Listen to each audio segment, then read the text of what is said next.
Okay. Three, two, one. Hello and welcome to the Hollywood Persona Podcast. My name is Mitch Burns. I'm here with Ant. How are you, Ant? Hey Mitch, I'm doing great. Got some Good. movies to talk about. Can't wait. We do.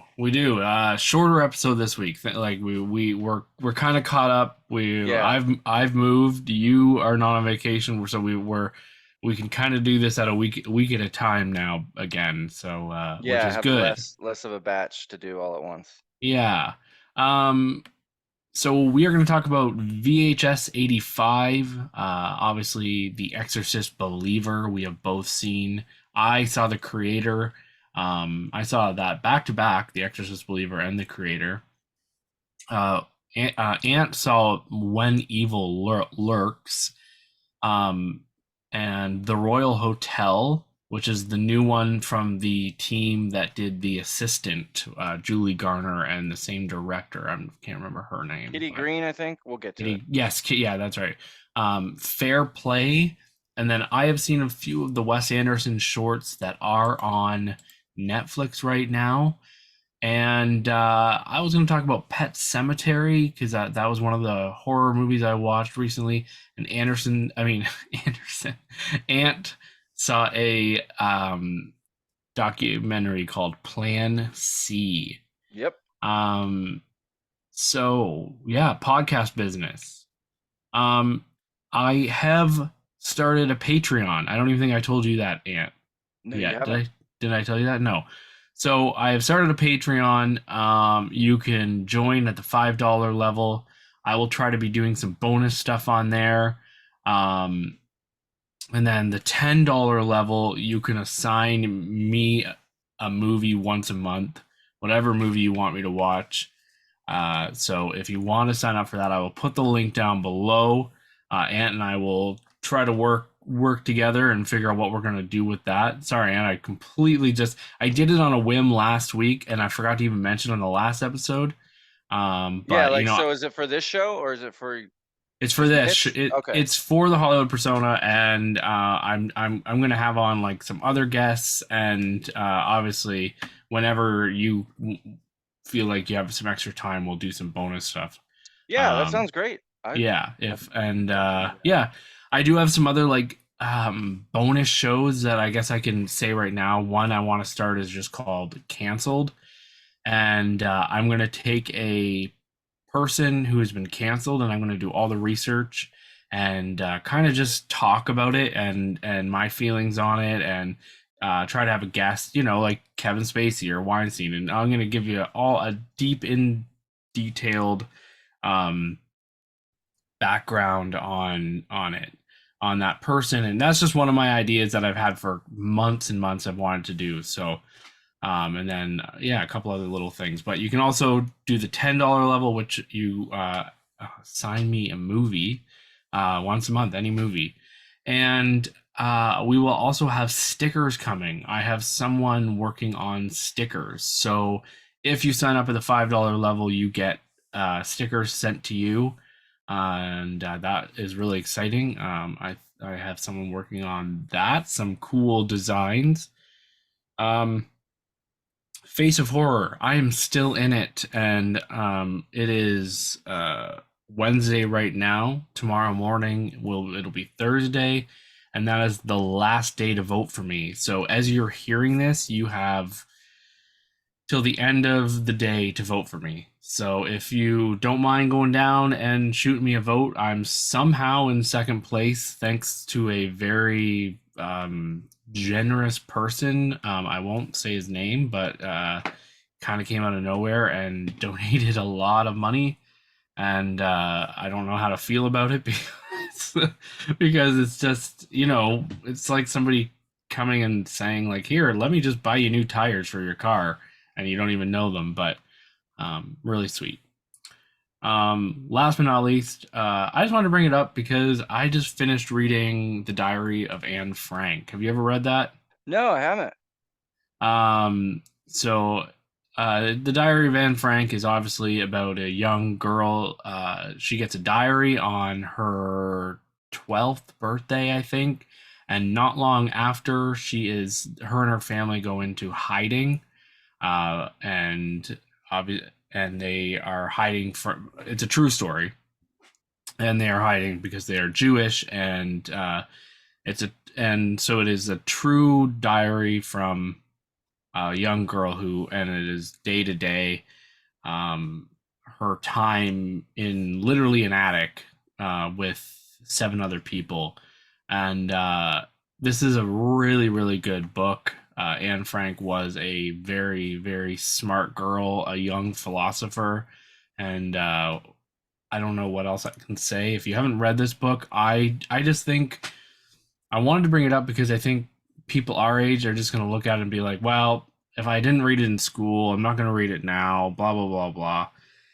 And I think it deserves to be read now by anyone because I think,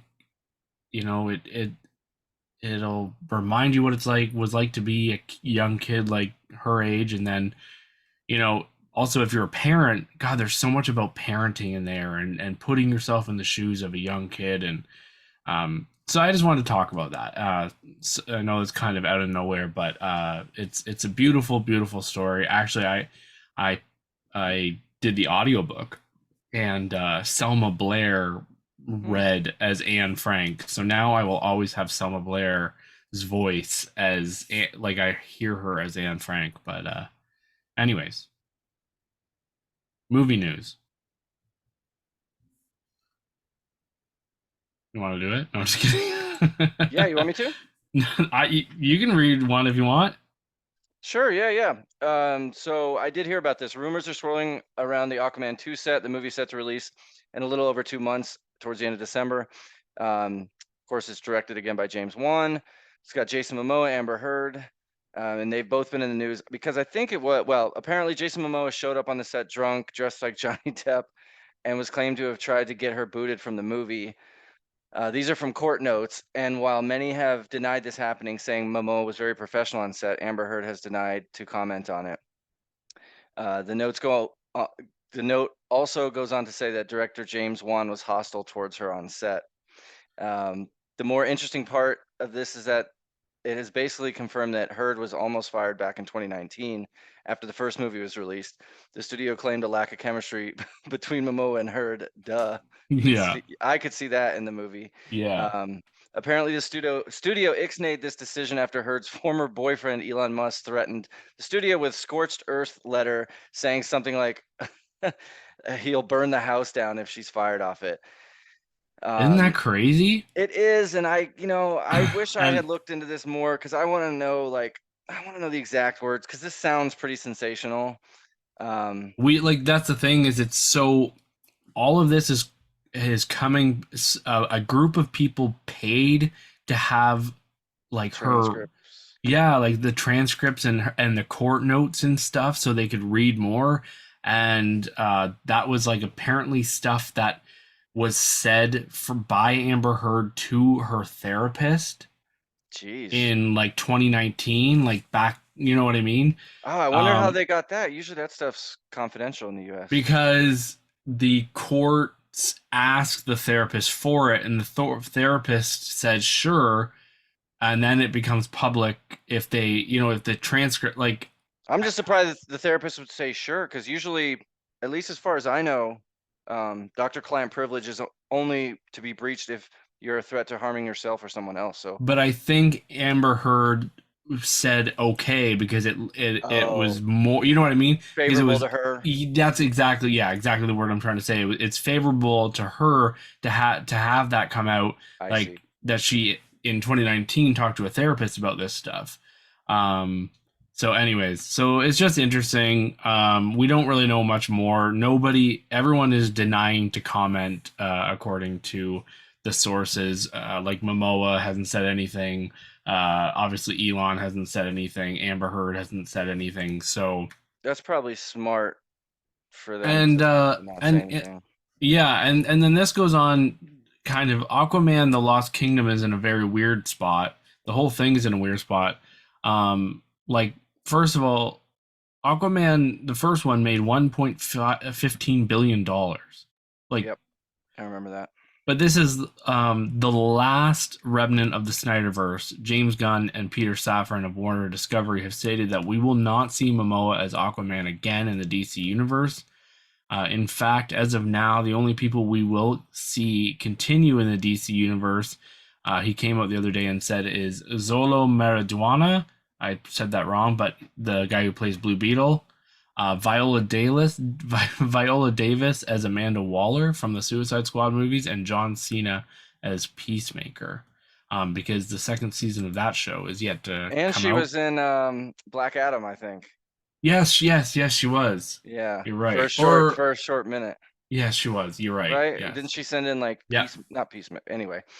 Um, So isn't this kind of weird that like this movie's coming out? Aquaman's a sequel, it and really is, they're basically saying you will, even if this movie made another $1 billion, they're right? like they are saying you will never see these characters again. Yeah, I know. It's and that's what's so weird about the whole DC. Yeah, You know, it's even so with the weird. Flash and even with Blue Beetle and even with Peacemaker Yeah, and or not Peacemaker, Black Adam, well maybe even Peacemaker. But yeah, it's been and that's why it's so disjointed, you know, and the yeah, cameos in the last movies, it's like you're yeah. doing this cameo for this person, but we know we're not going to see them in the future. Gal Gadot and Yeah, and in Henry Cavill. Shazam. Yep. Actually, on that news, I'm just going to jump right down to news I just read today. Variety has reported that some Warner Bros. Studios employees are expecting the company to be sold within the next 2 years. And they even said that they expect it to be Universal who buys the studio. Um, Hmm. so that could be a whole nother shift for DC if they decide to keep Peter and James Gunn. You know, it's bonkers in the movie studio world right now. Like to think that Warner Brothers could be completely gone is just insane. Um, this is we're going to talk a little bit more about Exorcist Believer later, but Universal and Blumhouse paid $400 million for the Exorcist franchise rights, which also included other rights such as rides and the streaming rights for the movies.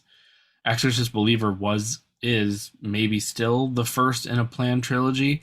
The next movie has a completed script and is titled Exorcist Deceiver. David Gordon Green, who directed Believer and the most recent Halloween trilogy, has stated, "My intention is to just start making things, and as those plans come together, if I find myself in the Exorcist director's chair, the Exorcist Deceiver director's chair, I'd be thrilled. But right now, I'm navigating it from a story perspective and looking at my realities of life as I pivot."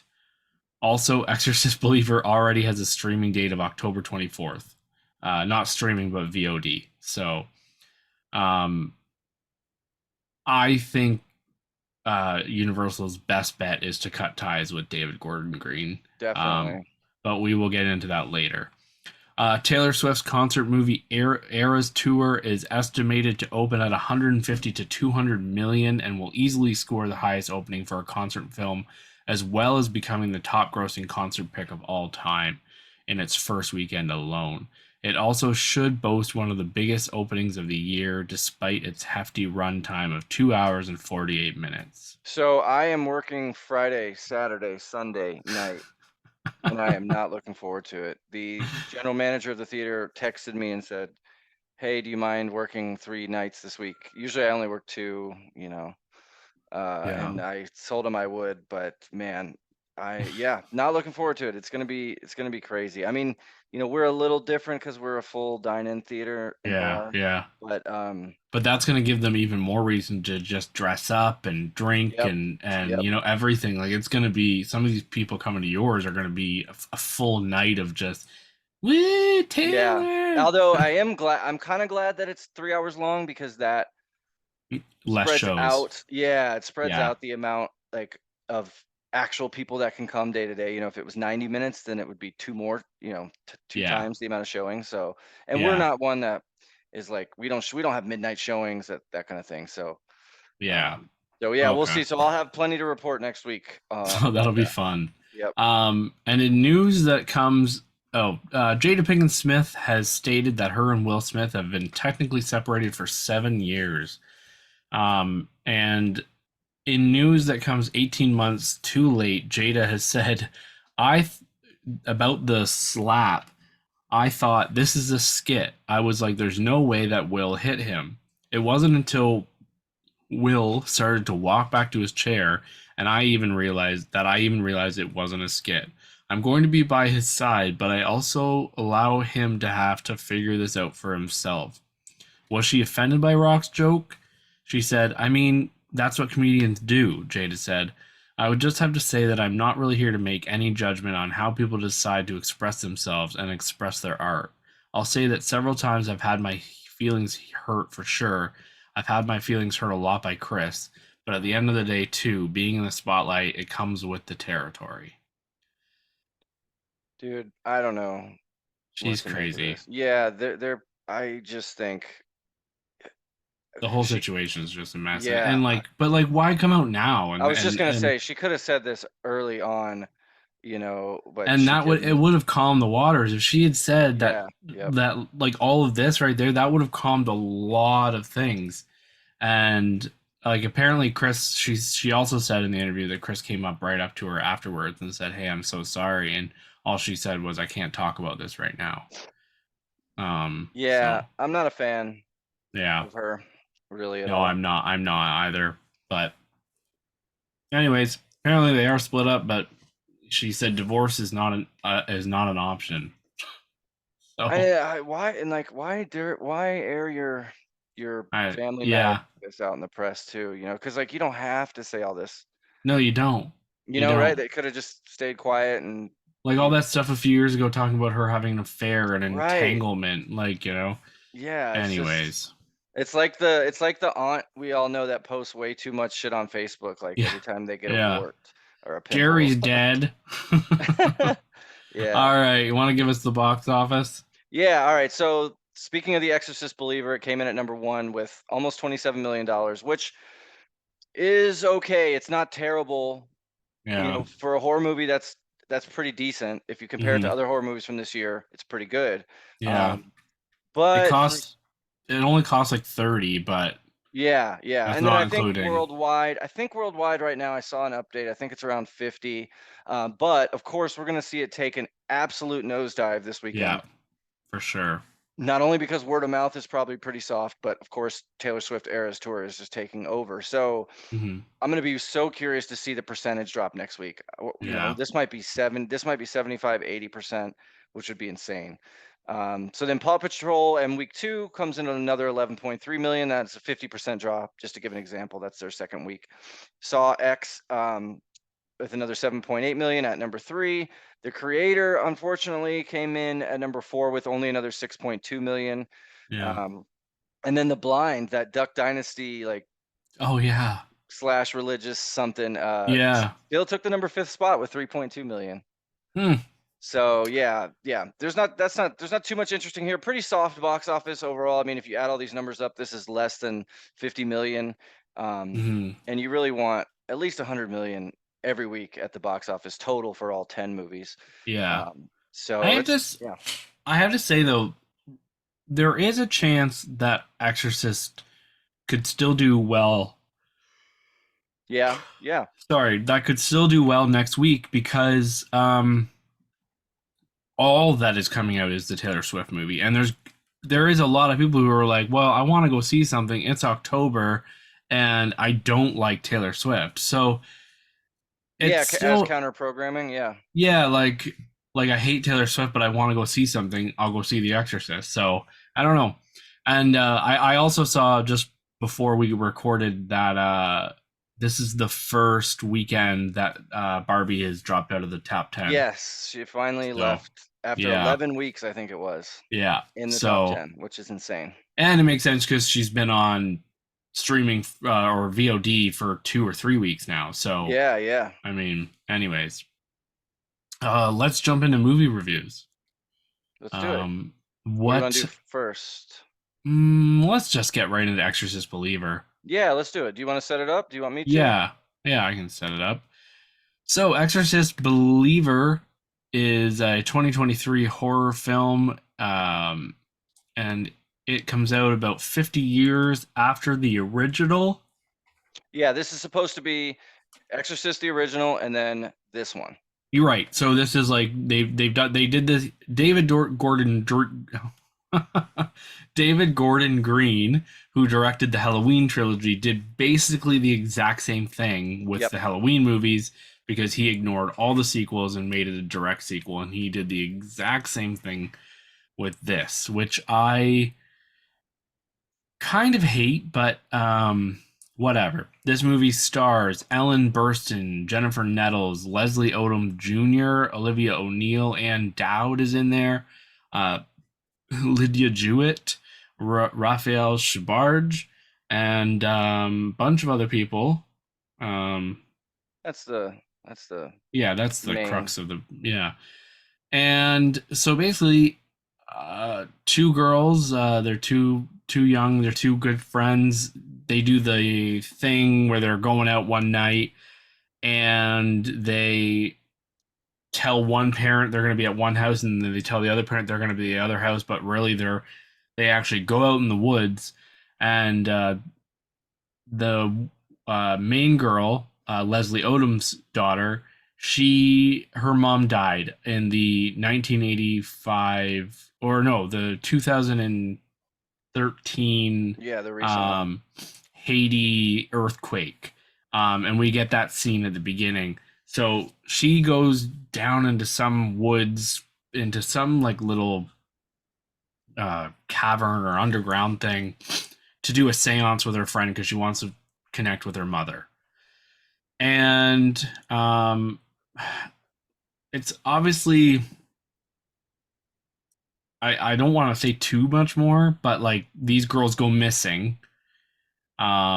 But I don't think it's a spoiler to say that they are found No, it because shows in the trail in the they trailer. showed in the trailer. Yeah, they think they've been Um, gone for a couple hours, but Leslie Odom Jr.'s like, "No, babe, you've been gone for 3 days." yeah, so they've been gone for 3 days, and of course you get the tired old exorcist, like they're trying to figure it out. What could it be? Oh, the doctors don't know, but but then he um comes across Chris McNeil's book. Chris McNeil is Ellen Burstyn's character from the original movie. She has written a book about her time with her daughter in The Exorcist and Reagan, and she has gone around the world helping people in similar situations.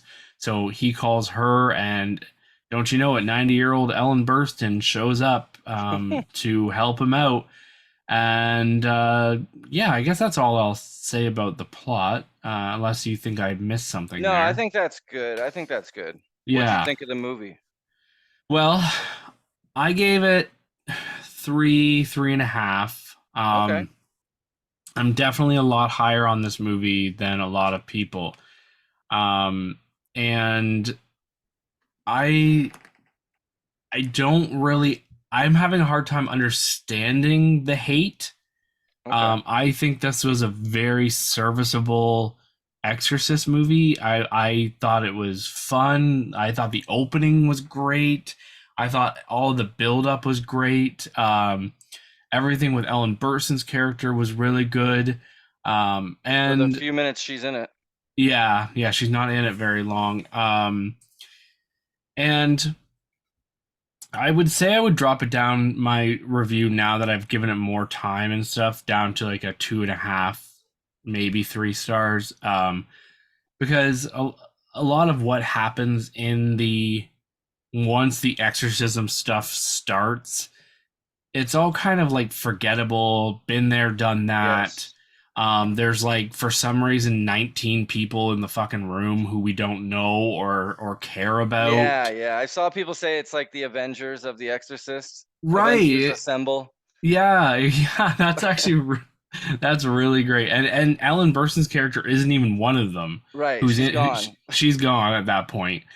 And so yeah, I had a lot of problems with this movie, but like overall, I think I went in with such low expectations that I just really kind of enjoyed it. That can happen. Yeah, that's true. And so I'll tell you my kind of thoughts on it. Yeah. Because I kind of actually agree with you.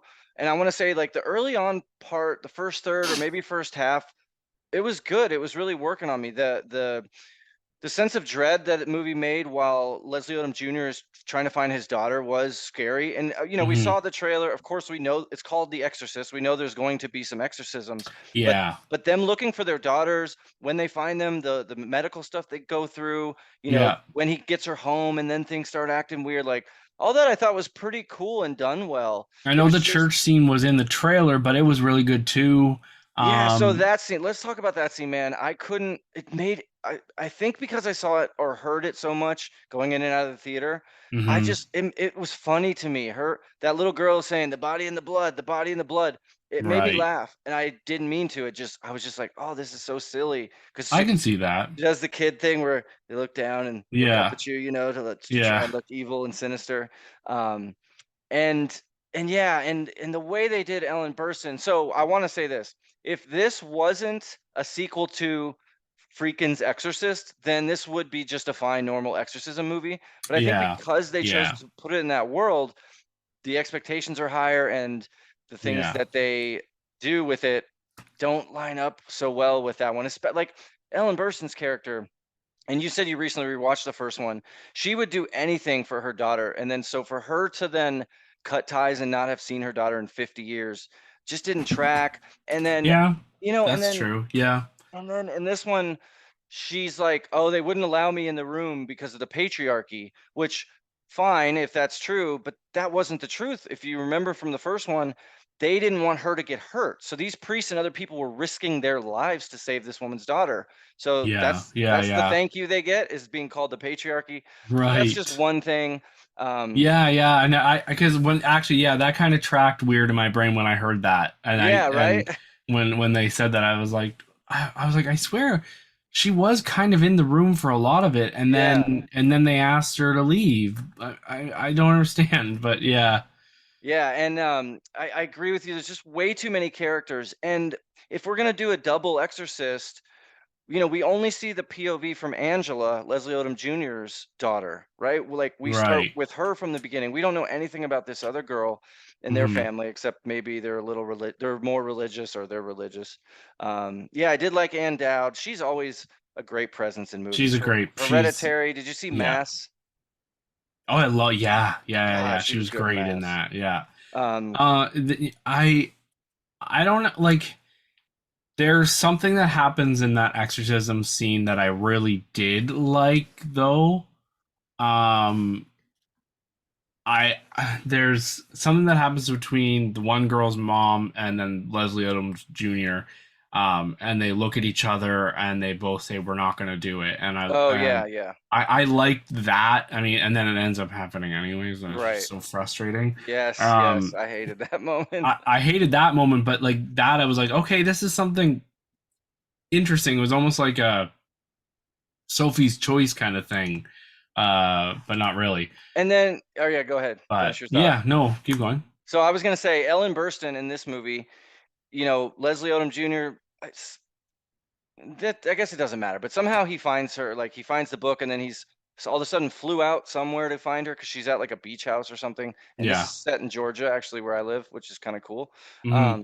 But so she writes a book all about this, right? And in the original, she wasn't in the room the whole time. But then Yeah. for this one, she's like, "Oh, I'll give it a go myself to try and help her." And Yeah. then Yeah. something horrible happens. So it's like Yeah. that was weird. And then I don't know if you heard about. Did you hear this quote that Freakin said? Told a I did. critic. I've heard it several times. Yeah. Yeah, I just want to say it because it's really Yeah, but funny say it. Yeah, for sure. for how like predictable or prescient it was. So there's a critic, Ed Whitfield. He's also a writer too. He had a conversation with William Freakin, and William Freakin just died recently, right? We talked about it on Hmm. the show. Hmm. So this is Ed Whitfield saying that William Freakin said to him, Ed, the guy who just made the new Halloween is about to make one of my movies. One is about to make one to my movie, The Exorcist. That's right. My signature film is about to be extended by the man who made Pineapple Express, which is mean because I love Pineapple Express. I don't want to be around when that happens, but if there's a spirit world and I come back, I plan to come back and possess David Gordon Green and make his life a living hell, which is I just want. crazy. I wonder if David Green has commented on that. That's I know. I hilarious. would love that. I'm sure he would like roll off his back based on the comments above Hmm. about him taking on the next sequel. Yeah. But yeah, and I was gonna say too, like, in in just a broader sense, like we Hmm. have had so many Exorcist movies since 1973, Yeah, right? yeah. And they've all, some have been bad, some have been good. But like with the one we had, I think it was this year, right? Remind me, or maybe it Hmm. was last year. The one with Russell Crowe, Yeah, that's this year still. the Yeah, Pope's Exorcist, right? That I one was think. kind of fun and did something a little different. So I go Maybe back to not. saying if this was an Exorcist movie not called The Hmm. Exorcist, then I think it probably would have been fine too. But it just didn't And do anything new. I have to say, I am the first person who can put that aside. I have always been very good at being like, okay, I'm just gonna go into this as it's just a movie and I'm gonna watch it. Unless it's like a huge like but Jurassic World or Star right Wars or or something like that. Like but like with this, I was like, I'm gonna go in and just take it for what it is because I know it will never be um well, and I kind of did that with Jurassic World. Like, you know, I was a huge Jurassic Park fan, and I still like number 3, and I still like Jurassic World, and I didn't like the other two, but I was same. able to put aside um and with this one, I was able to just put that aside a little bit and enjoy it for just being an Exorcist movie. And I've seen so many bad Exorcist movies, Right. like so many bad ones. Like even ones that people say they like, I've watched. Like Exorcism of Emily Rose, I didn't like. Oh, Um, oh yeah. I remember. I actually remember liking that one. yeah.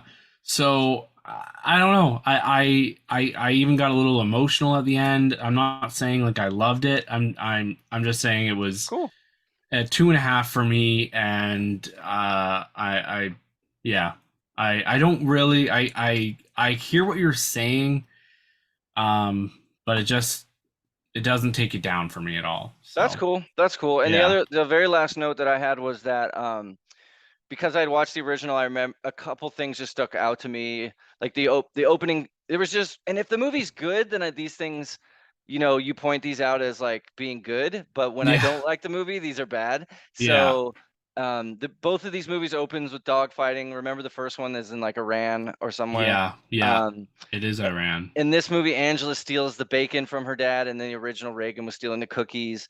And right? then Victor, which is Angela's dad, it tells her, "Oh, you're very mature for your age." And Chris McNeil tells Reagan, "You're very mature." And there was a few others too, but I remember seeing those three, and I was like, Hmm. "Man, this is just like that one." So yeah, I didn't like it. I gave it 1 star, Yep. and that's where I'm I gonna leave it. and you know what? I think that's fair. I think people's mileage with this are going to vary, and I think going in with low expectations and trying your best to break it away from Yep. that first movie is if you want to watch this. But if it doesn't seem like your cup of tea, then don't. Yeah, and I'll say this too. There's a Australian critic, Spooky Astronaut, I think her name is, on Oh, YouTube. She okay. liked it, and then also the chick from Collider, Okay. Perry Nemiroff. She also does Yes. like, yeah, I'm sure you've seen her around. She also My liked it too. my friend Dave Gulick, he does some reviews, some video reviews, really short and sweet, and he does a great job. And he gave it a 3.5, which is what I originally gave it. Yeah, yeah. So he liked it too. So you know, I can definitely, yeah. I don't need to say any more, but What do you I, think this means for the coming sequels? yeah. So that's what we wanted to kind of talk about. Is unfortunately, I think there's so much bad blood surrounding David Gordon Green that I think he just needs to go. I think there was parts in this movie where he just like he has no control. Like he just if he wants to do something, he does it. Like this like what ends up happening with Ellen Burstyn's character, that felt so out of left field and not in tone with the rest of the Yeah, movie. it really was. And which was it felt more in line with what happened to the Halloween movies, you know, especially in Halloween Kills with like, you know, what like all like he just like he's like, oh, if we're gonna do this, I'm gonna go for it. I'm gonna just do whatever and this and that, and I'm like, I don't know. Yeah, I agree. It I did, hope they get someone else to either or especially to write it. Maybe he can still direct, but I think he yeah. co-wrote this, and Well, I just apparently didn't like it. this next one, he's the only writing credit on the next one so far. Interesting. He has the finished script. So like, I think they need to fire him, keep his script, change it, do whatever they need to do, but he needs to go. And Yeah, and I want to say something else too, Mitch, that I think ties into this. So so exorcism and religion period is different nowadays 50 years later, right? I've yeah, seen just Gallup polls within the last year showing that much higher percentage of North Americans aren't as religious as they were back in the day, right? Like yeah, my parents used to go to church, I don't.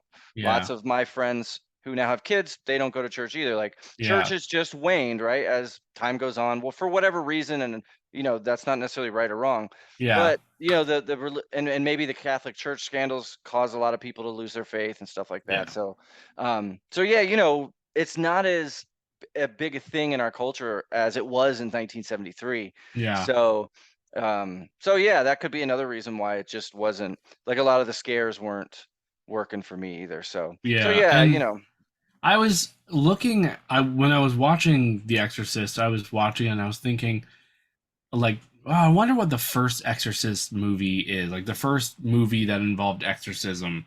And everywhere I looked said that The Exorcist was the first movie that involved right. exorcism. So Like, that's another what reason it was so big. It's the first to do something. yeah, I mean, maybe I'd love if somebody who's listening could tell me of another movie before Yeah, 1973 that had exorcism in it, but I was trying to research a little bit, and so I mean, really, when it comes down to it, do we need another right, Exorcist right. movie? Like, the best bet would be for Universal and Blumhouse to just make more Exorcist movies, but not call them The Exorcist. Yeah, yep. You Agreed, know? right, like something like the Pope's Exorcist, if Yeah, that yeah, was in the universe, that'd be cool, because that one was fun, I thought. yeah. But, anyways, let's move on. Why don't you talk about When Evil Lurks? Because I want to hear Oh, man, about I can't this. wait. So I'm gonna be Um, very vague about this.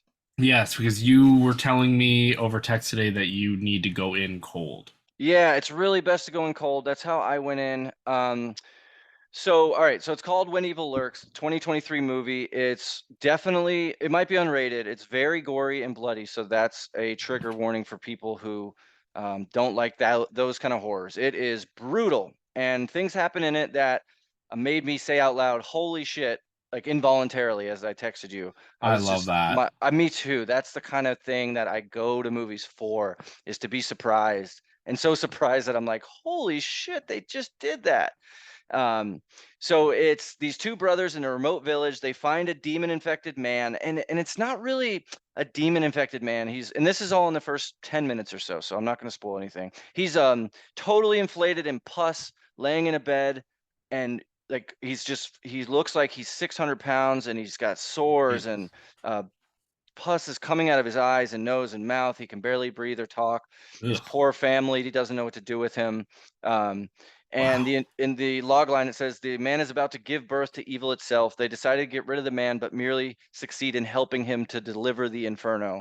So there's a special or correct way that you're supposed to deal with someone who is possessed. Um, and they're so scared and frantic, they don't follow those procedures. They just get rid of him. The wrong way, which causes that evil to then attach on to our characters that we're following. And this movie is also so great because the main character we're following, um, Ezekiel Rodriguez, is who he's played by, and his brother Damian Salomon. This Hmm. is an Argentinian movie, so I think it was Spanish, but does Argentina do Portuguese? I know Brazil does, um, Okay. but I recognized a Yeah, lot of the I don't words. know. So, and I know Portuguese is similar to Spanish, but anyway, um, the brother, the our main character, back to what I was saying, is he's not necessarily an anti-hero, but he keeps making decisions where you're like, dude, you're so stupid. Why are you doing that? Someone told you not to, and then you did it. Or you find out some of his backstory and you're like, damn, you're kind of a piece of shit. So it's cool to follow a character like that because um he's not a perfect dad who is the best dad to his kids. It's someone who's realistic. It's a real life person. So um the special effects, the visual effects are awesome in this. There's lots of just really gross and demented stuff seen. And it goes places and does things that a Hollywood movie studio would never do. They just wouldn't do this kind of stuff. And I love that. I love seeing when someone will take a chance. Um, so um, I give this movie 4.5 stars. It really, really shocked me. Wow. And it might even be because then I got to thinking, like, what makes a 5-star movie? You know, it was just so, so very good. Um, yeah, I didn't see the ending coming. We have some other characters that come and go, and they're all really great. You know, there's lots of crying and screaming and being terrified. And one of his sons is autistic and is special needs, so he has some dynamic to him. And When yeah, when does Ellen Burstyn show up in this one? her doppelganger shows up later in the movie. Oh, okay. Her Argentinian twin shows up later in the movie. Uh, And can you tell them about the director? Yeah, so thank you for that segue. The director is Damien Rugna, who just, which is just crazy to me, directed Satanic Hispanics, which I reviewed on this here program not too many weeks ago, and I hated it. I really didn't like that one. But if you remember from that review, Mitch, uh, Well, that he was directed one. It's an anthology. yes. Okay, so Okay. yeah, he directed one of the skits. Um, I wonder if was it's it the one you liked. was it Was it the one? Oh, I guess I need to look that up. But yeah. I'm So sorry. I just looked at it and I was like, why are there so many directors? And it says 5 stories from 5 Latino yeah, directors. yeah, yeah. Which is a cool. It was a cool like test that Hmm. Satanic Hispanic movie. I just didn't really like most of the skits in it. It was like you said, a horror anthology. So it's so funny to see that he did that because it just shows people contain multitudes. Because this feels like it's done by a pro, and he has directed. It looks like 6 or 7 other movies. They're all Spanish language and nothing that I recognize. But Well, Terrified is one that is supposed to be really good.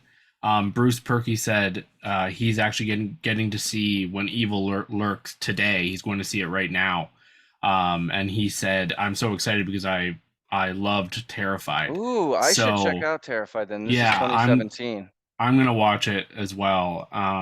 Yeah, let me make a Um, note. and I'm gonna download that one. that's the other thing for our listeners I wanted to say is I've been looking all week. It looks like When Evil Lurks will not be playing around me at all, but it is going to be streaming or available to rent October 27th. So I will be able to see Cool, it just a couple before weeks. Halloween. Yeah. So if you can just hang on a couple weeks, but if it's playing near you, go see it because sometimes those movies like you got to see in theaters like Yeah, I saw it, and there was about 6 other people, and I went to the 8:30 showing. But this theater I went to, which was 30 minutes away from me, it only had 2 showings per day. But it was an AMC, and then I also noticed it's showing at a Regal nearby me. So anyone wow, listening, if you have Regals or AMCs, check could them be because there. it looks like they got it. And I think this was at TIFF, by the way. I think this did well at the Toronto International That Film makes Festival. sense. Yeah. A lot of people are saying it's this year's. Oh no, I think it was you who said that. So when I say a lot of people, it's you who said it's this year's Speak No Evil. Or maybe it wasn't you. I don't know, but Speak no evil. you remember that from last year with the family? They go to the family's house and Yeah, I remember the the name, of course. and then the little girl Oh, and oh, speak no evil. No, I don't think I said that. I have heard no, someone say okay. that though. Yeah. I This is better than that. Oh This is wow. I think Yeah. that one wasn't too scary, right? There wasn't that much. Oh, that ending Let me though. say this. There wasn't that much yeah, the ending was brutal, but there wasn't that much like graphic horror or gore in that movie, Yeah. right? It was I more think about you and like I actually reviewed that together. I think so. I wasn't as Yeah. hot on it as a lot of other critics, but I really liked it. it was But good. It was good. But yeah, When Evil Lurks, gotta see it. It's really good. It'll probably be on my top of this year. that's It's a great awesome. surprise. So That's good to hear. yeah, I hope I don't pump it up too much, but you got to see it as soon as you can. Well, you're not the only one pumping it up. William Lindis was pumping it up. Andrew Martin, I think, was. So I'm definitely excited. So skip Exorcist Believer. Go Definitely. see When Evil Lurks if you can. Yep. Um, why don't you let me talk for once, Ant? Go for it. I'm just kidding. VHS 85 is a 2023 American found footage horror anthology film. There are one, two, three, four, five. There are 6 total stories in this one. One of them is directed by Scott Derrickson, who did speaking of Exorcism of Emily Rose, Sinister, Walking The Dead, Black right? Phone, Doctor Strange. Did he do the Walking Dead? I'll look it Maybe. up. That name sounds familiar. And a couple other Mike P. Nelson, he did 2 of them. Natasha Kermani, who did 2020's Lucky and 2017 Imitation Girl. Gigi Saul Guerrero, Oh yeah, yeah. who did Into the Dark. Oh, thank you. Beer delivery. And then another one by Mike Pino. And then David Bruckner, who directed The Ritual. Do you remember that? It was on Yeah, Netflix. Did you watch that? It's really good. I think Uh, so. he directed that movie, and he does like the through line. These movies always have a through line, like a through story. Like so, between every short, they continue the story that happens in between. Okay. Um, so the first one is called No Wake. 7 friends go on a boating trip and they're skiing and whatever, and someone starts shooting at them, and that's all I'm going to say. Obviously, these are shorter, so I don't want to give too much away. But that one I really liked. I thought that was really cool, and where it leads is even cooler. The next one is about a earthquake that happens, and this is where I was getting my earthquakes confused because this is the Ah, 1985 earthquake in Mexico. Um, and it's a TV crew, and they're trying to survive, and it uncovers this cave, and some things happen. This one's good, but then it gets a little too weird. Like it was kind of all based in reality until it's not, and it kind of just it lost me. It became too much for me. Um, then there is another one, a virtual reality one, and I've got to say, some like I didn't love this one either, but it has some really great visual effects. A lot of them have some really cool like mixture of CGI and practical effects. okay. Um, and then Ambrosia is another one, and it may or may not be connected to a one of the other ones, and you don't know it until later. So that was pretty cool. Okay. And then the final one is Dream Kill, directed by Scott Derrickson, and it is a home invasion scene from the point of view of the killer, um, and uh, Interesting. you end up finding out that somebody is seeing these dreams, and then they are put on VHS. And it is like the future of a killing that is going to happen. Kind Oh, of like like Minority Report? yeah, it's kind of like Minority Report, and he's got it on a VHS, and he is giving it to the cops, and the cops think, well, you did it, but he's like, no, I'm just having the dreams. It's all really interesting. Sounds kind of Um, like a Black Mirror episode. Yeah, a lot of these could definitely be Black Mirror. Like John even said, we were watching the one where she's like virtual reality, was like that. I gave this 3.5 stars. The through story kind of goes like it ends like so blandly. Like I was expecting more.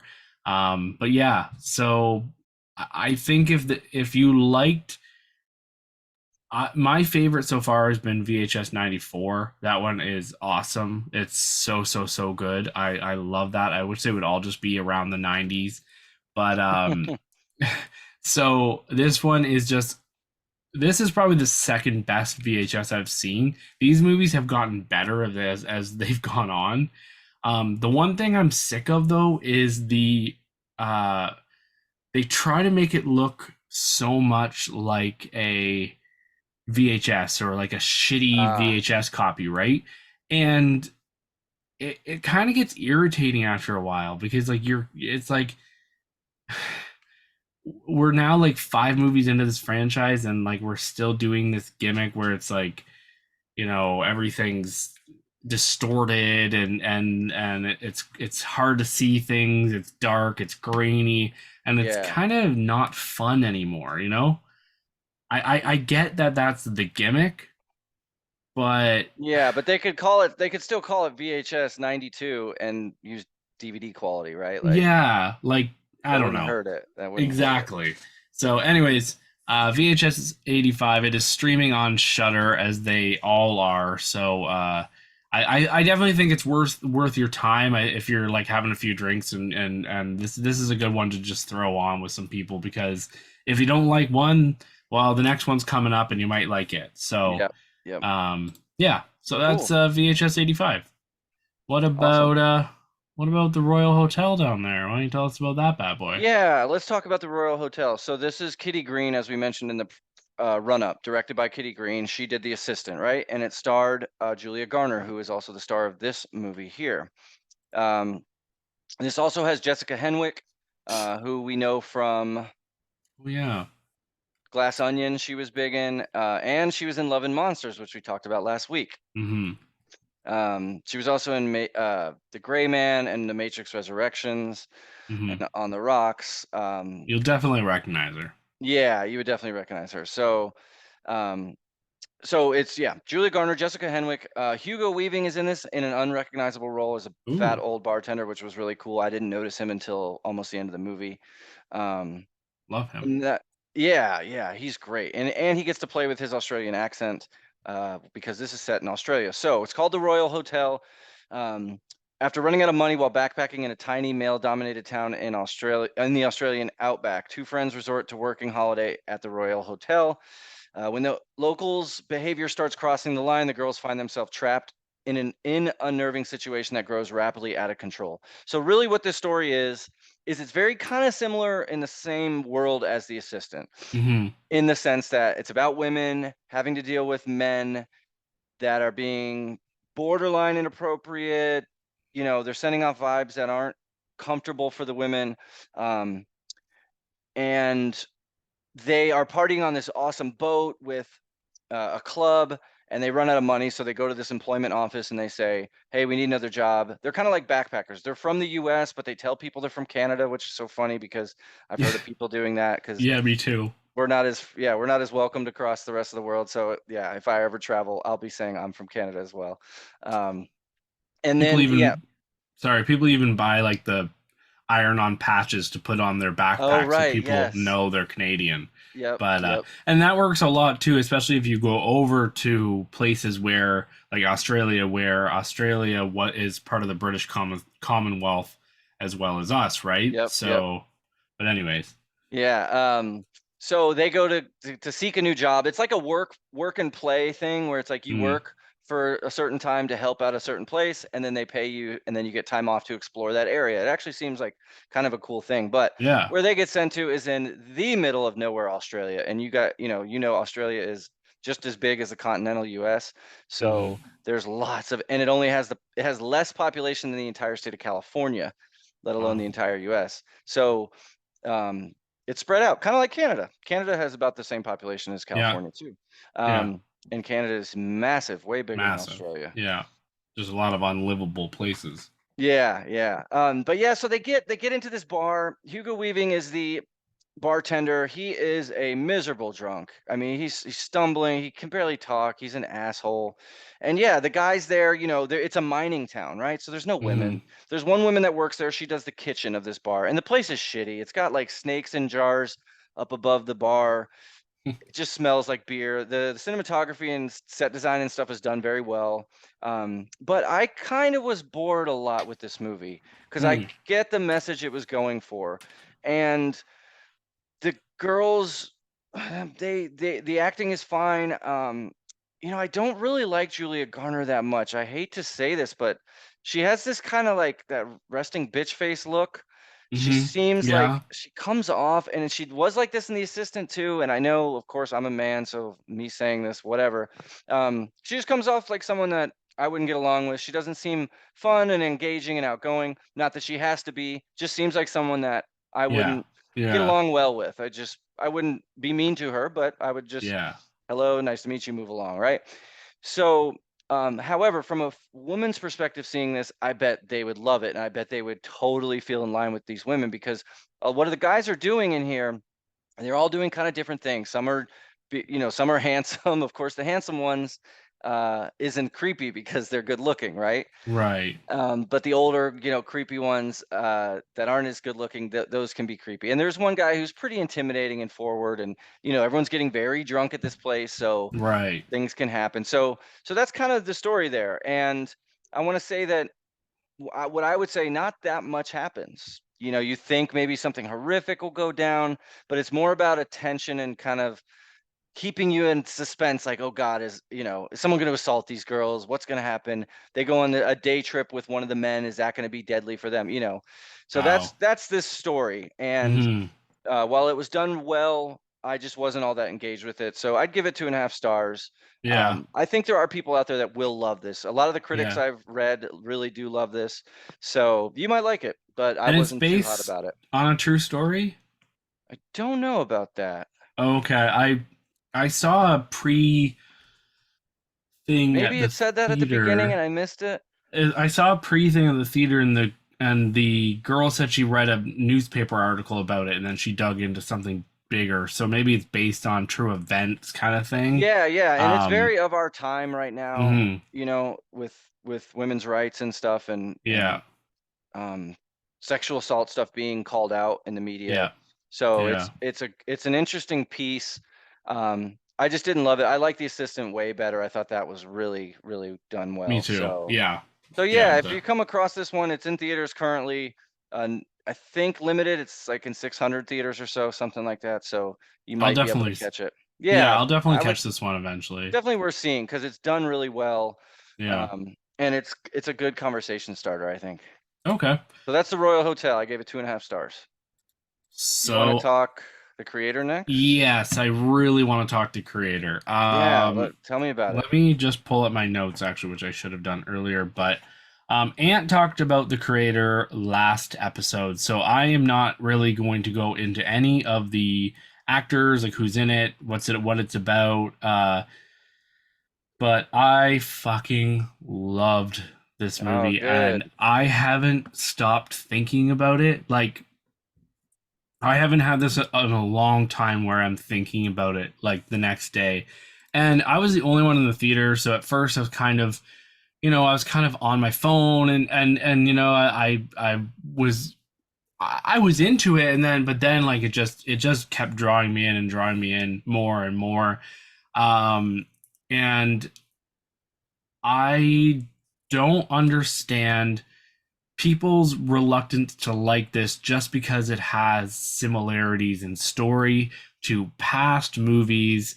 I mean, get over it. 1.5 million people love Avatar, or 1 billion, I mean. So and it's just like Pocahontas. And I mean, this has a little bit of Avatar, it has a little bit of Pocahontas, it has a little bit of Blade District Runner, 9, District Star 9. Wars. Yeah, it's a I sci-fi mean, movie. yeah, it's got everything in it. The visuals, no visual effects will top these visuals this year. I Agreed. think Agreed. they I thought they that was the strongest part of this whole movie is just how good they are in building the yeah, world. Like I the think I world. mentioned when I reviewed it, the background stuff you see Chinese writing everywhere or Yep. scratches where someone, bumped into or a gun went off. Like they really thoroughly thought this through. And it's even more amazing because of the budget is Yeah, low. they did it for $100 million, and that's unheard of when you look at what you. I think you said last week about Indiana Jones being 250. Or more. And the Flash was, 280 and 290. And that, we remember the CGI from that being just bad. And Yeah, this has this giant this. apparatus that covers the earth Oh, looking for targets. And it felt just, and it, like I said, and not to interrupt you, but the technology seemed I not do it only like enough. good, but well realized, thought through, like the whole brain Yes. scanning thing, right?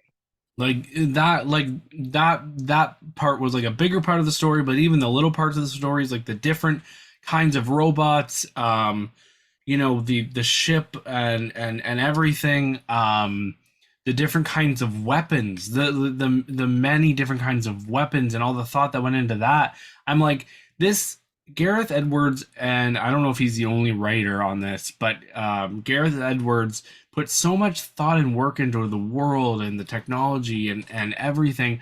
And it's like we're really gonna ding him because the story is it has kind of been told before. And I mean, maybe we've seen some of this story before, but the story is done.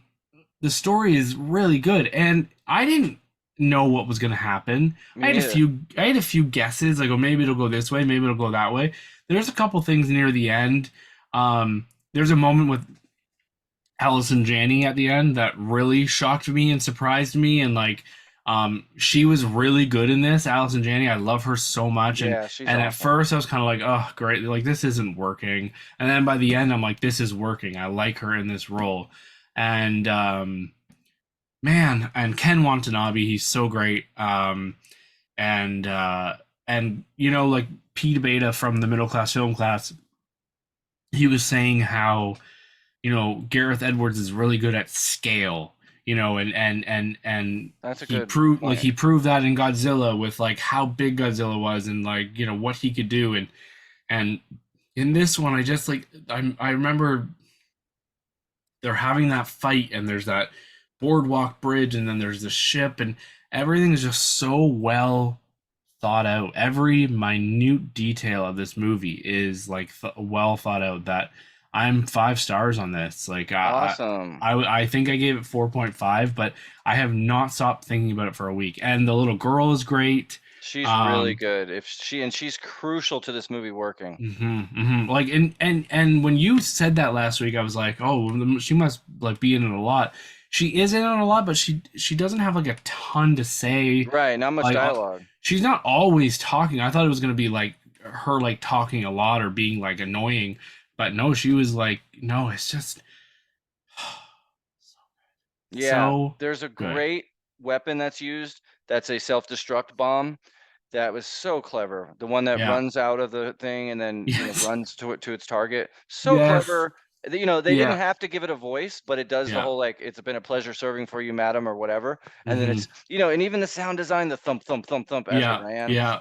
just done just great. And it's like, Yeah. and yeah, I got Mad Max vibes from this.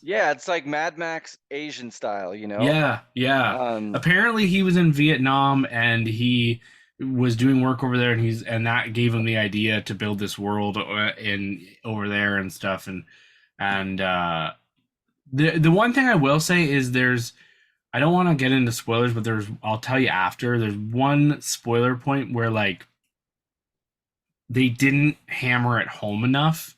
So I think it was lost on the audience, but yeah, allegedly there's a much longer cut of this movie, yeah, like and that 5 hours or something. right, I could see that because there are some stuff they jump to pretty quickly. Um, Anderson and Bryan were a little bit lower on this, like three and a half, and their thing was that they could see this as a great series. yeah, I could see this as like an HBO Westworld type high budget series, Yeah, but I you're have to just not gonna get that kind of budget, I don't think. no, I have to apologize. I keep yawning and I don't know why. Sometimes I go through these spurts. It's almost like my anti hiccup. So I like I No, it's all good. it's When you do, I try and talk so that I it'll save you from it. know. But yeah, so love Good. this I'm so movie. glad you liked it. I gave it Yeah, 4 stars. It might even be higher. yeah. Sorry And to talk about this back to back weeks, but I just no, I need I like doing that because I yeah. want your take, even though we talked about it, And And I want people to go to the theater to see this. I was Like just gonna say, and yeah, if you don't want to see Taylor Swift this weekend and you don't like horror movies, go see this. This deserves to be seen on the big screen to like be in awe of definitely. This is a big like screen movie if there ever was one.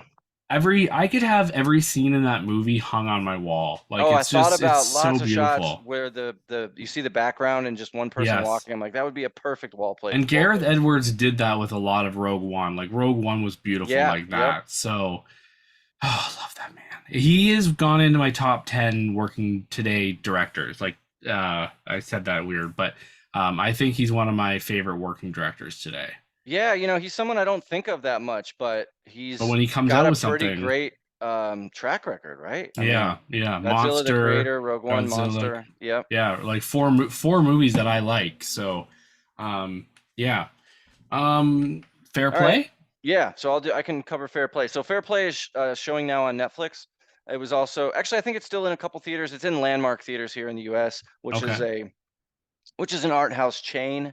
Mhm. And thank God for them because they're the ones that show Netflix movies. AMC still won't. I just have the biggest problem with AMC not doing Netflix, even though now Universal will put a movie in theaters for 17 days then to Yeah, streaming. And I'm yeah. sure Netflix would agree to do that, but whatever. Well, they're going to Whatever. have to with the new Academy rules, and I know Netflix is very much wants those Oscars. So, Well, and then but then Netflix has to play along too. Just this yeah, is a side. Last year, Glass Onion, remember they only put it in theaters for like 6 days or something, and yeah, it and they're and it not allowed made to a do ton of that money. anymore. It made a ton of money, Yeah, but they pulled it like right away and everyone said to Netflix like, "What are you doing? You could have left it and made a ton more money." yeah, And I can't remember the reasoning behind it, but so they got to want to do it too, and they're like, "Oh, our business is streaming, so we don't need theaters, so whatever."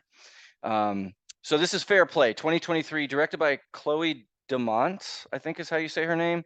hmm. Um, she's done a couple other festival darlings, Jack's Not Sick Anymore, Joyful Girl, and then Haze. All of those are like 2013, 14, 15. So I didn't recognize much from her, but this has Alden Ehrenreich and Phoebe Denever, I think is how you say her name. She was in Death 2021, The Color Room. God, nothing I recognize here. Bank of Dave, which is 2023. Um, so she's a British actress, and of course, so is Alden Ehrenreich. They both play Americans in this, and the storyline is this. It's an unexpected promotion at a cutthroat hedge fund pushes a young couple's relationships to the brink, threatening to unravel not only their recent engagement but their lives. So this is a romance slash drama, right? Hmm. And I went into it thinking there's going to be a lot of hot sex scenes in it, based on based on what I read. And it's not really that. This isn't. That's what I wanted to say. This isn't an erotic thriller. This isn't like Body Heat or any of those with Glenn Close from the 80s and 90s, right? Yeah, yeah. Um, it's just it's this couple. They live together. They work at this crazy high intensity hedge fund. So when they leave in the morning Okay. to go to work, one goes to the right, one goes to the left, so that they'll take separate trains, end up on separate elevators. Like they're very strict about following the rules. Well, one Huh. of them ends up getting a promotion, and the other one has a pretty hard time dealing with that, having that person be their boss. They say they're fine with it. They get engaged in the first scene, and actually, I'm going to tell you this first opening scene because it is so funny, and it's the opening scene. So Yeah. they're at a wedding. They're horny. They're hot on each other. They're young people in love, so they're wanting to have sex all the time. So they go into the bathroom to hook up, and Alden Ehrenreich goes down on her, right? And then he comes back up to kiss her, and he looks back and realizes there's blood all over her dress and his face. And she realized that she had just started her period. So Oh my God. and they're at a wedding and they have to take pictures soon. So they're like in this Oh, bathroom freaking out. And the scene is so funny the way it's staged. I was dying. I was dying. And it's a great scene because it shows you just how passionate their relationship is, how comfortable they are with each other. yeah, Um, yeah. so That's yeah, then it goes from there. And I really liked this movie a lot. It was hard to watch at times because you know how you hate, like, if you're at a restaurant and you hear a couple fighting, it's right. so cringe and like, oh, please just stop. It's so like secondhand embarrassment, as it's You want to called. like pretend that you're not listening, like like Yes, make it yes. known to them that oh, I'm not listening. Right. I'm just trying to go about my own business. Right. That's what's Yeah, happening throughout this movie. So Um, yeah, so then the office dynamics come into play. And with hedge funds, it's like the top people at the hedge funds, they go out to strip clubs, they go out and do cocaine all night. Like it's right. totally normal for that kind of stuff to go on. They shit on the lower employees, they talk shit about them. Like it's a Yeah. really shitty place to work, to be honest. Hmm. Um, and the movie goes from there. So it's a great like relationship drama. And Okay. yeah, Alden Ehrenreich is excellent in it, and he's such a bastard too. He fills with jealousy and he just becomes this horrible person that you just like, man, if you would just chill, things could work. Like if you would just Oh relax a little God, bit, things this could movie's work gonna out make better. me make me feel things. Yeah, It's gonna make me angry and I would happy and exactly. Yeah, it made me so mad at him. And mhm. the actress here, she is so good. She's probably better than him. She is just Yeah. excellent because she's got to I cry and guess scream and be scared, and it's great. most people would know her as Daphne Bassett, Duchess of Hastings from Bridgerton. Oh, Right? Bridgerton, that's right. Yes. Thank you. Yeah. Yeah, so I Um, liked it a lot. It's on Netflix. I gave it 4 stars. It's good. It's yeah. If you're in a rocky relationship though, do not watch it. It's kind of like yeah. Marriage Story. It reminded me a lot of Marriage Story and how that movie Yes. was great but so hard to watch. Yes. So now Um, tell us about the Wes Anderson shorts. yes, let me tell you about these shorts. So, Ratcatcher, that is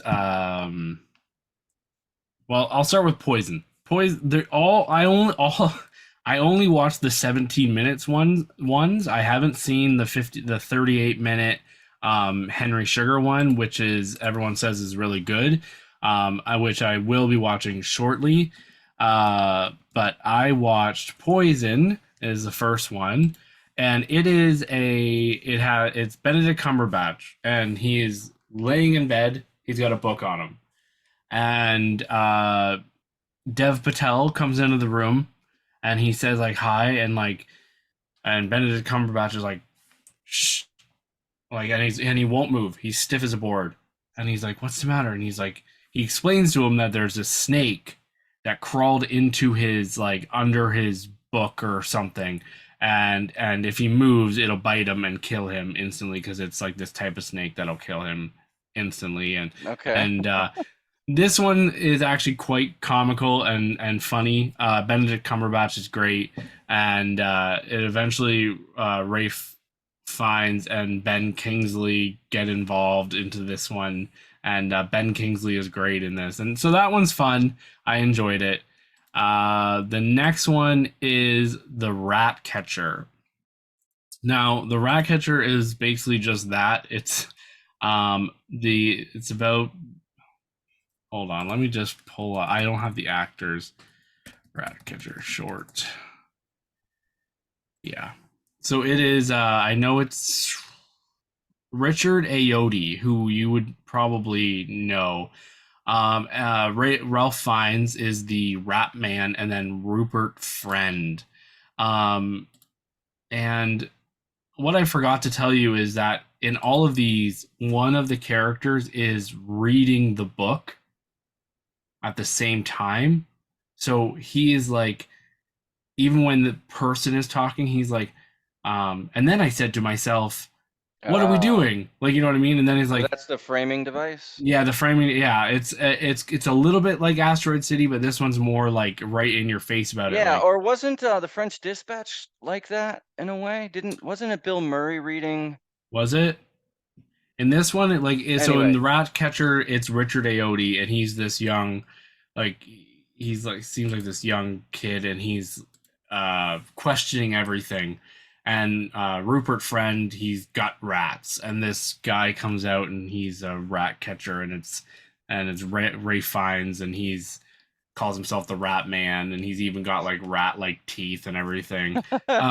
This one feels it goes on. If it felt like it went on way too long. Doesn't really have a very satisfying ending. I didn't love this one. I gave it 2.5 stars. okay. But and then the other one is called the Swan, um, and it is about bullying, and it's really good. It's not like really good. I didn't love it, but my fiance ended up crying, Okay. so it really had an effect on him. And I've heard other people say that it really had that effect. But it is about like bullying and kind of along the same way. And so Ray Fiennes is in all three. Yes, yes, yes, yes. Cool. And they all look like they have a similar color palette too. Is that right? Definitely, they're kind of darker and drearier than Yeah. Wes Anderson, but still very Anderson-y. And I mean, I love Roald Dahl. Like I read a lot of his books when I was younger. I don't think I'd read any of these. But yeah, so I think they're worth checking out. If you are a Wes Anderson fan, you've got to watch these. I was listening to the Film Vault today, and Avery said he had a friend who drove all the way to Malibu to watch them in theaters, but just one of them, like Damn. the Henry Sugar one. The Um, 17-minute one? no, the 38-minute one. Oh, oh, okay. That's the longer one. So, um, and then what about this Plan C? I don't know anything about Oh, this. right. Plan C. So this is a documentary I saw in the theater, and I just want to briefly mention it. It had like 100% on Rotten Tomatoes, and I was looking for movies to see in the theater, so I went and got it. So it's there. So Plan C is a hidden grassroots organization, doggedly fighting to expand access to abortion pills across the U.S., Okay. keeping hope alive during the pandemic and the fall of Roe v. Wade. So this is Yeah. U.S. based. Um, of course, Roe v. Wade was a Supreme Court decision that just recently got overturned, allowing states Hmm. to pass anti-abortion laws, which really sucks for women here.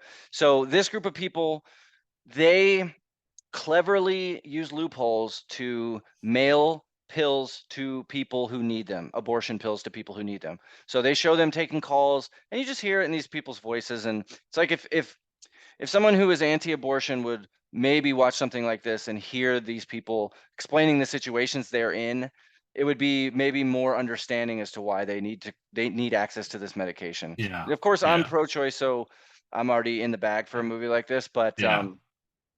But what these women are doing, I think, is noble, and Yeah. For they do things sure. like, let's say you live in Wisconsin, but Minnesota is where it's legal. So they'll have that person drive to the border, go to a UPS store there, get the pills, then drive back into the state. And there's these laws that are trying to prosecute people like this. If you like, it's so crazy. Like some of these states have laws that if you help someone get an abortion, even if you're in another state, which doesn't make any sense and wouldn't hold up in a court because No.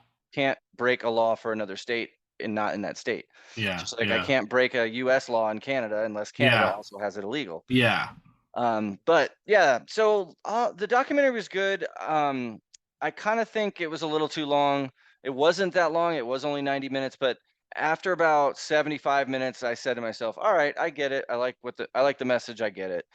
I don't need to Yeah. finish Some of finish these it." stories can be told in, Yeah, yeah. But yeah. worth seeing, kind of, if any, that's an interesting the most interesting part of this was the people behind this, the doctors that are taking risks and the people that Yeah. are doing this. They're doing it really for no profit, just covering the cost.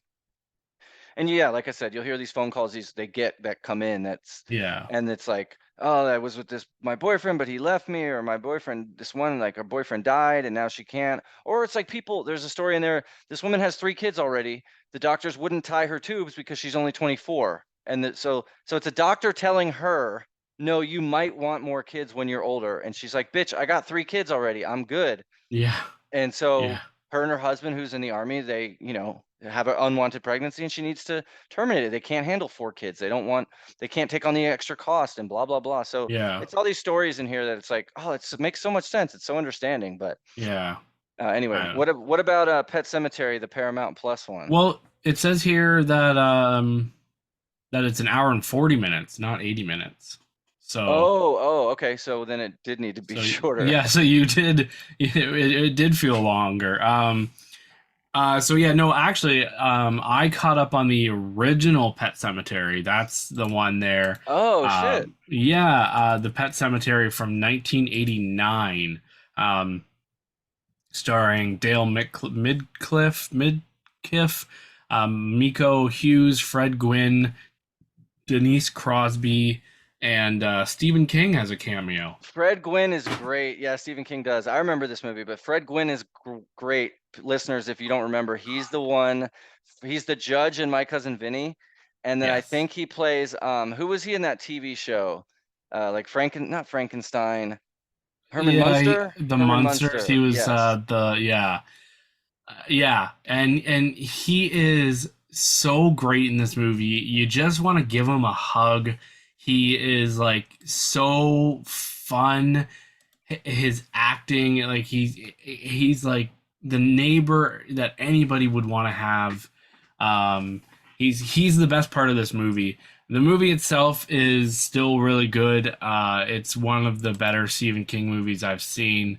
Um, Yeah, this is one of the better ones, I would say. Yeah, and so it follows, like this family, they move into this house and there's a pet cemetery out back through the woods and Fred Gwynn's character, he takes them and shows them, and then Judd is his name, and then there's a lot of talk about death and what it means, and like when you should have that discussion with your kids, and blah blah blah. Like they have a cat and it dies, and um Yeah, well because they then live they live next to the busiest highway in the world. The it's trucks. like they're they're out in the middle of bumfuck Idaho Yet or 18 something, wheelers go by at and 90 miles there's an hour. one little strip of road between Judd's house and their house, and just trucks going by. Like every time you see that road, there's just like Yeah. a truck like just going for it. And so of course, like this isn't too much of a spoiler, but the cat gets hit, Yeah, the movie's and 50 years old, I think. yeah. So the cat gets hit, and they take it back through the woods, and the dad doesn't want to explain death to the daughter quite yet, and the daughter loves the cat, and they just moved to this new house, so she's out of sorts. So he brings the cat back to life, and there's a lot of comedy in this movie, in this very dark movie, um, and the cat just comes back and is just the most angry zombie cat you've ever seen, but like Yeah. they still live with it even though it's like the most hostile animal. Like you even look at it and it just like just on all fours. But no, this is a really good movie. It has a few scares, a few things I didn't see coming. I would definitely suggest watching this one this Halloween. I had a lot of fun with it. It's really good. So that is it for reviews. Here is what is coming to streaming. So all of this is streaming now. Are You There, God? It's Me, Margaret just was put on Stars Wow, yesterday. just now, huh? It's been on VOD, but like now you Oh, can okay. stream it for free if you have a Stars subscription. You and I both liked that one, so I wanted to put Yes. that one in there. It's kind of gotten forgotten. It Lives Inside, which we just talked about the Yep. other day, is now on VOD. Mission Impossible: Dead Reckoning Part One is now on VOD to rent. The Starling Girl is you can now watch for free on Paramount Plus. You kind of liked that one, I think. I remember you Yeah, saying. I remember that was one of the earlier ones we reviewed. Yeah, Because was that a 2022 movie? I don't think it was an A24 No, movie. oh, no, I meant 2022, like Yeah, 2022. no, it was Um, this year. yeah, yeah, yeah. I remember this one. I did like this one a lot. This was great. Yeah, so I still gotta watch that one, but so it is streaming now on Paramount Plus, and then Yeah, so that one, let me just yeah, pause. That one has 92% with critics, 98% with audiences. mm, So it's loved. well, and I gotta watch it. And then I see you put on here The Fall of House of Usher that comes out this Tomorrow, week, tomorrow, Thursday. yeah. Yep. So and that is Mike, what's his name? Mike Hall. Mike Hall's new one. Yeah. He's the Yeah. guy who did House on Haunted Hill, the TV Yes. show. Oh, is that Mike Haunt Flanagan? Mike Flanagan, sorry. Haunting of Hill House and Midnight Mass. He's the one who did those two Dude, I shows. loved Midnight Mass. That show I was know. awesome. That's my next one to watch. I haven't seen that one. I loved Haunting of Hill House. That one is amazing. So yeah, so that one's starting tomorrow. I think it's going to be a weekly thing. And then Yeah. on Friday, The Burial with Jamie Foxx and Tommy Lee Jones. It's on Prime. Two of our Hmm. favorite actors. I love Tommy Lee Jones for some reason. And Expendables will be on VOD Friday. So I think that was 2 weeks in theaters before it went to Yeah. VOD. Yeah, that's crazy. So what is coming to theaters? Not much aside from the Taylor Swift The Eras tour. It looks like Foe is going even wider. Oh, okay. So I don't know if it has bad like RT score, but I if you know, but want, I want to see it because it's Paul Mescal, right? yeah, And Saoirse Ronan. yeah, Yeah, and excuse me, after and with his last movie After Sun, I gotta yeah, see it. people are kind of clamoring for his next thing. Excuse Yeah. me, talk for a second. Maybe can you keep reading? Yeah, I'm yeah, dying. yeah. So then also What Happens Later, which is Meg Ryan and David Duchovny, and then a movie called Butterfly Tale. I'm hoping these come to me or near me, Mitch, because I'm gonna be Looking for itching. something. Yeah, looking for something. Especially faux. I think hopefully faux. There's still some. Actually, I wanted to mention it too and see if you'd heard of it. So, Dick the musical. I know we mentioned that last week. I think that's going a Yeah. little wider. And then in theaters, there's that also other movie I mentioned to you with that little person and Anne Hathaway. Oh yeah, Peter Dinklage and Anne Hathaway. She Thank you, comes to me Peter or Dink. something. Yeah, she comes to me. Yep. Yeah. So that'll still be around. So maybe I'll see that. Okay. But yeah. Butterfly Tale is an animated one that does not look good, so you don't Okay. want to skip. You want to skip that one, but excuse me, sorry guys. And then yeah, so Meg Ryan has a new movie coming out, and I have heard nothing about it. So Yeah, are me you neither. That What Happens Later is new to me as well. are you gonna see Taylor Swift the Eras tour? I'm probably not going to. No, not Jesus. going to. Oh man. That's a long commitment. I do like some of her songs, Yeah. but I'll see plenty of it while I'm working Friday, Saturday, and Sunday. I'll Yeah, see and plenty. you can let us know. Yeah. Okay, well my hiccups have started. I'm so sorry for my yawning and my hiccups, my voice leaving me. But anyways, we will see you all very soon. Thank you for thank you for listening. Ant, thank you. Yeah. No, it was great. We'll talk next week and Yes. say goodbye to your hiccups. Links you can find at the bottom of the episode. Vote for Yeah. me in the Face of Horror if you haven't yet.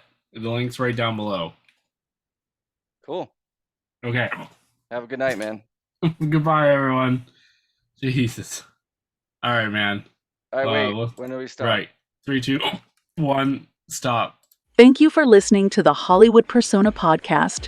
You can find us on Instagram, YouTube, and Facebook at The Hollywood Persona. Feel free to email the show at thehollywoodpersona@gmail.com and make sure to rate, share, and follow on whatever platform you're listening to our show on. It's the little things that help. Thank you. And you little shithead, you're staying here.